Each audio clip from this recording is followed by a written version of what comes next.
Hi అండి. మొన్న మేమైతే కొత్తకొండ జాతరకైతే సంక్రాంతి రోజు అయితే పోయి ఉన్నాం అన్నమాట. సారీ, కనుమ రోజు కొత్తకొండ జాతరకి పోయినాము. సో కొత్తకొండ జాతర గురించి నాకు తెలిసిన కొన్ని విషయాలు, దేవుడి చరిత్ర, ఎట్లా స్టార్ట్ అయింది కొత్తకొండ జాతర, అక్కడ ఏమేమి జరుగుతాయి, అక్కడ మొక్కులు ఎలా పెడతారు ఏంటి అనేది అయితే ఒక లాంగ్ వీడియో అయితే అప్లోడ్ చేశానండి. సో మీరైతే ఆ లాంగ్ వీడియోకి చూసి లైక్ అయితే చేయండి, కామెంట్ కూడా చేయండి. మీరు ఎవరైనా కొత్తకొండ జాతరకి వెళ్ళారా లేదా అనేది నాకు ఒక చిన్న కామెంట్ అయితే చేయండి. సో మేమైతే కొత్తకొండ జాతరలో దేవునికి అయితే దర్శనం చేసుకున్న తర్వాత బయటికి అయితే వచ్చేసాము. చాలా రష్ ఉందండి. ఇసుకపోతే రాలని జనం అంతే ఉన్నారన్నమాట. సో మేము భోగి రోజు వెళ్ళినా అంత ఉండకపోతుండే, కానీ కనుమ రోజు కాబట్టి చాలా రష్ ఉన్నారు. ఇక్కడ మా చిన్నోడు అయితే బొమ్మలు కొనిమనైతే అలిగి ఇక్కడ లడ్డూల కౌంటర్ దగ్గర జిమ్నాస్టిక్స్ చేస్తున్నాడు.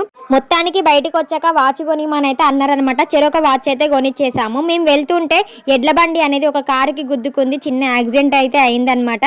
సో ఏంటి అనేది నెక్స్ట్ మన ఫుల్ వీడియోలో అయితే చూసేయండి. ఉంటా మరి, బాయ్.